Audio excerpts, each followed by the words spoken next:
Let's get the read on all this from Texas Congressman Jodey Arrington. House Ways and Means Committee member Jodey Arrington. I have a message from West Texas. Mr. President made a disconnected and outlandish statement yesterday. He said that we've made enormous progress, that we're better off today than we were a year ago. Ever since the Biden administration came into office, the National Border Patrol Council, the union representing Border Patrol officers, says more than 600,000 illegal immigrants have been released into the country. This administration has ceded control of our sovereign border to drug cartels. The leading cause of death for people age 18 to 45 is a drug overdose. 100% of those drugs are coming across the southern border. Exponential increase in criminals crossing our border. Folks who've been convicted of manslaughter and murder. Texas Congressman Jodey Arrington, one of his staffers, captured astonishing video out of a Texas airport. He's sharing it with us. Illegal immigrants were being released into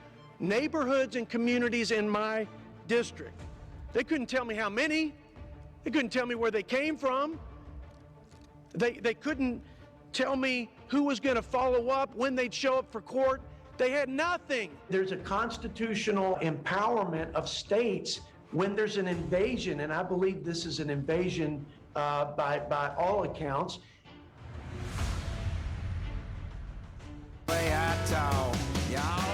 Please welcome Jodey Arrington, representing food, fuel, and fiber capital of the world.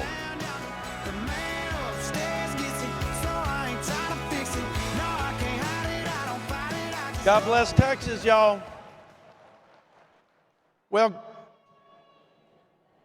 greetings from West Texas, the food, fuel, and fiber capital of the world.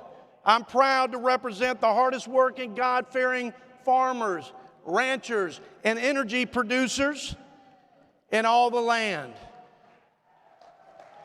Hey, these cowboys and plowboys, roughnecks and roustabouts put food on our table, clothes on our back, and fuel the greatest economy in the world. They provide our country with food security and energy independence, but the best thing about rural America and rural Texas, not that we're the energy basin or the breadbasket, but we're the backbone and the heartbeat of traditional American values, the values that made America great.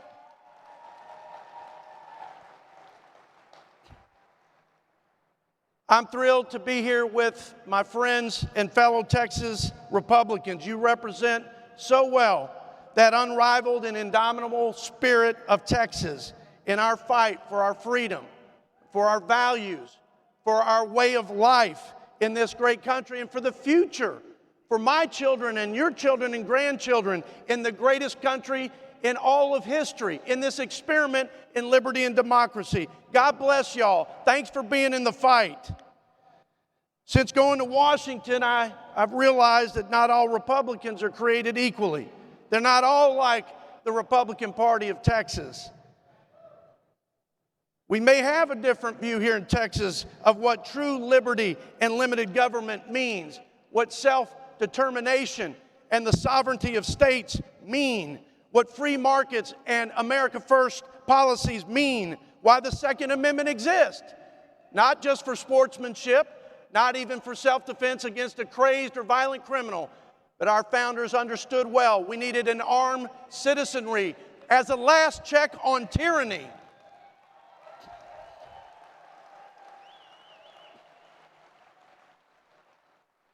How else, when there's a train of abuses and usurpations? How else, to use the Founding Fathers' words, that if the people are reduced to despotism, it is their right and their duty to throw off that government? How else, without the Second Amendment as the last check on a coercive government? We might have a different view when it comes to when life begins. I believe that God knew me before the foundations of the world. He knit me in my mother's womb, and I'm fearfully and wonderfully made. How about this question? This is the key question of my comments, my remarks today to you. What constitutes an invasion? Folks, I believe that this unprecedented, unmitigated, self-inflicted disaster that has created the worst humanitarian and national security threat to the American people in the history of our southern border, this is an invasion, folks. It's an invasion. It's an invasion because our president is derelict. He has failed to faithfully execute that sacred duty, to execute the laws of the land.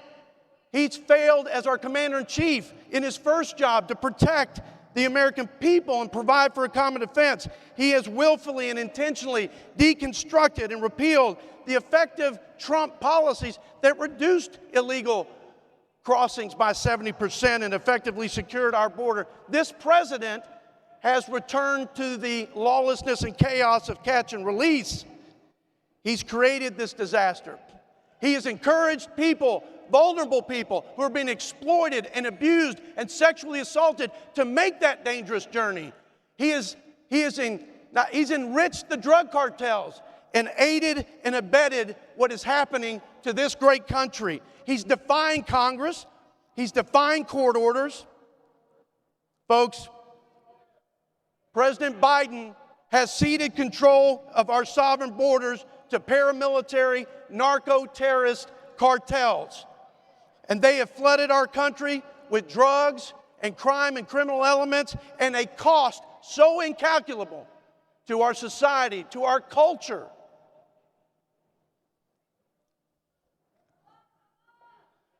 Listen, you know the numbers of the record drugs. 800% increase in fentanyl. 100,000 Americans, our fellow Americans, died last year, more than in the Vietnam War, the Gulf War, the Afghanistan War, the Iraq War combined. It's the leading cause of death for people in this country 18 to 45. And all of those drugs are coming across the border. They're manufactured in Mexico. The precursor chemicals are coming from China. And our border is wide open, and it's destroying our country. It's ruining the lives of our families, and it's killing our fellow Americans. Terrorists. We've gone from 15 people that were caught on the terrorist watch list to 50 this year, threefold. 1,900% increase in criminal aliens who've been convicted of homicide and manslaughter. 477% increase in criminal aliens convicted of trafficking drugs and theft. Crime is up across the board. The federal government has abandoned the state of Texas and the American people. And there is a provision in the Constitution that provides a way out for us. It is the guarantee clause. It is that commitment, that covenant, the federal government to the states to provide a guaranteed protection against an invasion. Article 4, Section 4, Article 1, Section 10.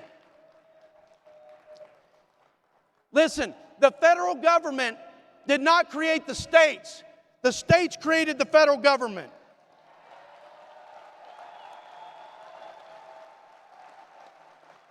We entered into this social compact with the express guarantee that the government would protect us against an invasion.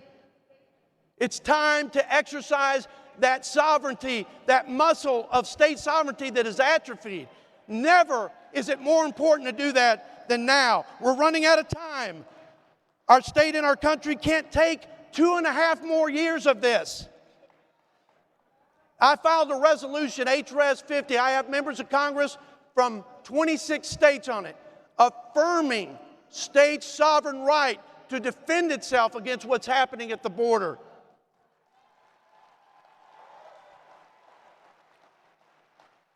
I know that this case has been tried before. I know the state of Arizona in 2012 made this same claim, and it was shot down by a liberal activist court in 2012. Well, things have changed since then, thanks to President Donald Trump.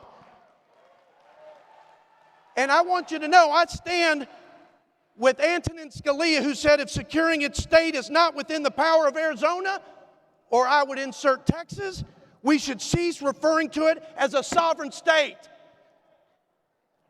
Folks,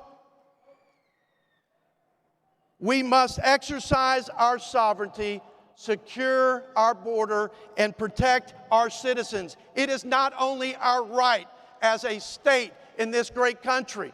It is not only our inherent constitutional right, it is our duty. God bless Texas.